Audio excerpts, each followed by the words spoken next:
कृष्णाय वासुदेवाय हरे परमात्मने प्रणतः क्लेशनाशाय गोविन्दाय नमो नमः।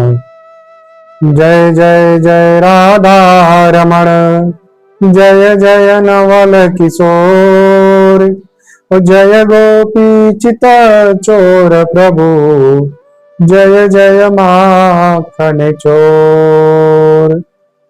सच्चिदानंद रूपाय ईशोत्पत्त्यादि हेतवे तापत्रय विनाशाय श्री कृष्णाय वयं नुमः।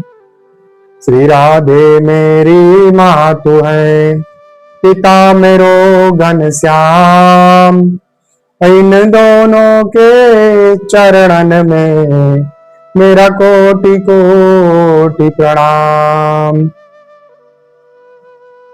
बोलिए द्वारकाधीश सरकार की जय, सद्गुरुदेव भगवान की जय, परमहंस भगवान की जय, अनुसुईया माता की जय, अत्रि महाराज की जय, दत्तात्रेय भगवान की जय, सब देवतन की जय, सब संतन की जय। जय जय श्री राधे श्याम। परम मंगलमय परात्पर अखिलेश्वर अकारण करुणा बहुणालय भक्तवांछा कल्पतरु त्रिनिंदित विनिंदित पीतांबरधारी बाल कृष्णलाल की वांगमय प्रतिमूर्ति श्रीमद् भागवत महापुराण को मेरा बारंबार प्रणाम। यहाँ उपस्थित सभी माताओं, बहनों एवं भाइयों के हृदय में विराजमान राधा रानी एवं भगवान श्री कृष्ण की युगल चरणारविंद को मेरा प्रणाम। कल हम लोग सुने थे गुरु की महिमा। आज हम लोग भागवत के तीसरे श्लोक में प्रवेश करेंगे। प्रवेश करने से पहले कुछ क्षण के लिए आइए भगवान नाम संकीर्तन का आश्रय लेते हैं। श्री कृष्ण गोविंद हरे मुरारी, हे नाथ नारायण वासुदेव। श्री कृष्ण गोविंद हरे मुरारी, हे नाथ नारायण वासुदेव। श्री कृष्ण गोविंद हरे मुरारी, हे नाथ नारायण वासुदेव। श्री कृष्ण गोविंद हरे मुरारी, हे नाथ नारायण वासुदेव। बोलिए द्वारकाधीश सरकार की जय, राधा रानी सरकार की जय, बलवा के बिहारी लाल की जय। श्री सीताराम। बोलिए हनुमान जी महाराज की जय। नैमिषेषुत्तमासेन अभिवाद्य महामतिं, कथामृत रसास्वादः कुशलः सौनको ब्रवीत्।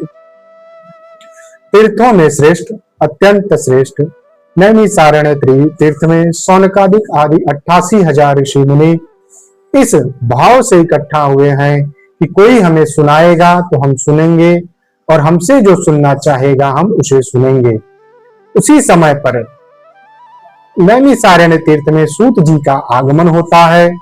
आदि सौनकादिक 88,000 ऋषि मुनि सूत जी का पूजन करते हैं, उनका वंदन करके उनको ऊंचे आसन पर विराजमान करते हैं और उनसे कहते हैं कि हे सूत जी महाराज, आपका जो ज्ञान है वह हमारे अंधकार रूपी अंधकार को दूर करने में समर्थ है। हमारे अंदर जो अज्ञान रूपी अंधकार विद्यमान है, आप उसको अपने ज्ञान रूपी प्रकाश से उसको दूर करिए। आपका ज्ञान का प्रकाश करोड़ों सूर्यों के समान है। जैसे सूर्य के उदय होने से अंधेरा अपने आप छट जाता है, वैसे ही आपके ज्ञान से जो मानव जीवन में व्याप्त अंधकार है वह दूर हो जाएगा। आप हमें कोई ऐसी कथा सुनाइए जिससे कि सुनते ही हमारे जीवन में भगवान के भगवत भक्ति प्राप्त हो जाए। क्योंकि कथा सुनने से ही मनुष्य का कल्याण होगा। जब तक आप कथा नहीं सुनेंगे, परमात्मा की महिमा को नहीं सुनेंगे, तब तक आज के कलयुग के मनुष्य को विश्वास ही नहीं होगा कि परमात्मा की सामर्थ्य क्या है, शक्ति क्या है, या मैं पहले बता चुका हूं। तो कहते हैं कि उस परमात्मा की कथा सुनाइए हमें, जिससे कि हमें उसके अंदर प्रेम उत्पन्न हो। सूत जी महाराज कहते हैं, चिंता मणिर लोक सुख सुरद्रुह स्वर्ग संपदा प्रयच्छति गुरुर्प्रीतो वैकुंठम योगी दुर्लभम। जैसे चिंता मणि चिंतन करने मात्र से संसार के समस्त वस्तुएं प्रदान करता है। कल्प वृक्ष के नीचे यदि आप बैठकर कोई भी कल्पना करेंगे तो वह वृक्ष आपको प्रदान कर देगा। वह उस वृक्ष की खासियत है। प्रयच्छति गुरु प्रीतो, यदि गुरु के अंदर आपकी प्रीति उत्पन्न हो गई तो वैकुंठम योगी दुर्लभम, जो योगियों को दुर्लभ वैकुंठ है, उस वैकुंठ का भी दर्शन आपको सिर्फ गुरु प्रीति से प्राप्त हो जाएगी। अभी पहले ही आपको गुरु महिमा बताए हैं। देखिए यहां भी आया है कि केवल गुरु के अंदर सच्ची प्रीति हो जाए। आपको योगियों को भी दुर्लभ, जिसके लिए योगी तपस्या करते हैं, तप करते हैं, व्रत करते हैं, वह सारी चीजें आपको केवल गुरु से प्रेम करने से प्राप्त हो जाता है। ऐसे भाव को देखकर सूत जी महाराज प्रसन्न हुए और सूत जी कहते हैं शौनक जी से कि मैं आप लोगों को भगवान श्री कृष्ण की वह कथा सुनाऊंगा और उस कथा से आपके अंदर विद्यमान सभी प्रकार के अंधकार नष्ट होंगे। काल व्याल मुख ग्रास त्रास निर्णास हेतवे श्रीमद् भागवतम शास्त्रम कलौकीरेण भासितम। काल व्याल मुख ग्रास, यह संसार मगरमच्छ रूपी काल के मुख, मगरमच्छ रूपी काल इस संसार को निगल रहा है।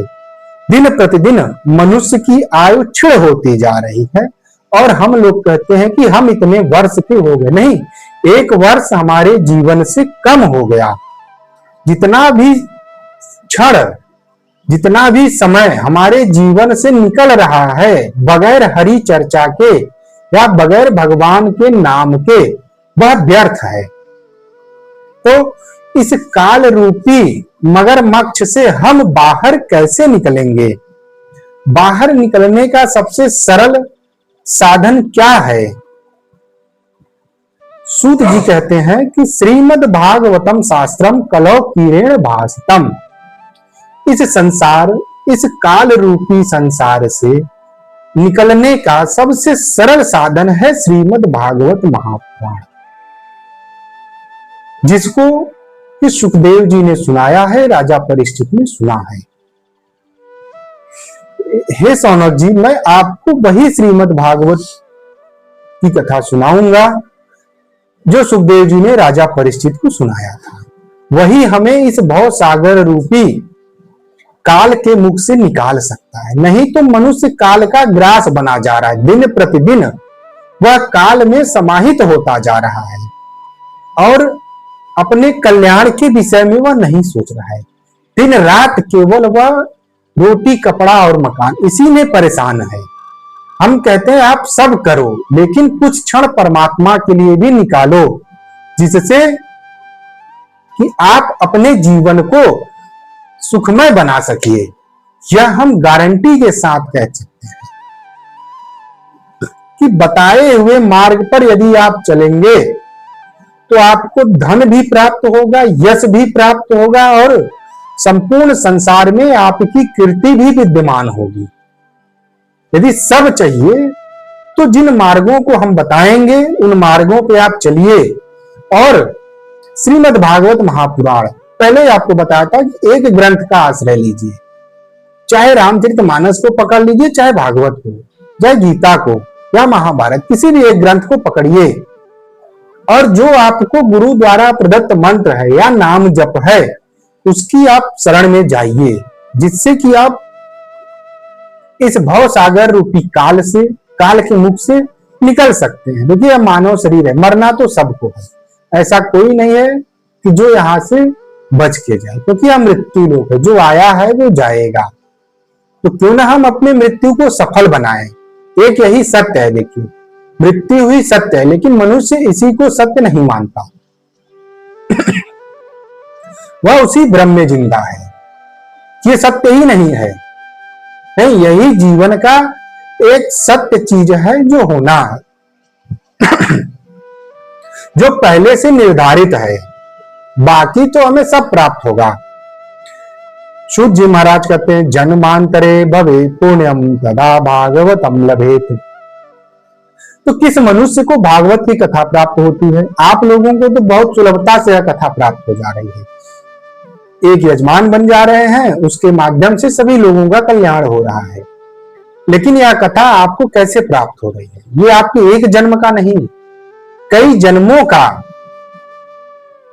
जब आपके पूरे उदय होते हैं, तब आपको कथा रूपी अमृत प्राप्त होता है। नहीं तो इस पंडाल के बाहर से बहुत से लोग जा रहे हैं, वह कथा में नहीं आके बैठ रहे हैं। क्यों? क्योंकि उनके अभी पूरे उदय नहीं हुए हैं। तो आप लोग सौभाग्यशाली हैं जो आपके जन्म जन्मांतर के पुण्य उदय हुए और आपको यह भागवत की कथा प्राप्त हो रही है, जिससे आपका जीवन, जितना समय आप इस कथा में बैठे हैं, वही आपका समय सार्थक है। नहीं तो संसारिक प्रपंच है, वह माया है। माया में रहिए, लेकिन मायापति से दूर मत होइए।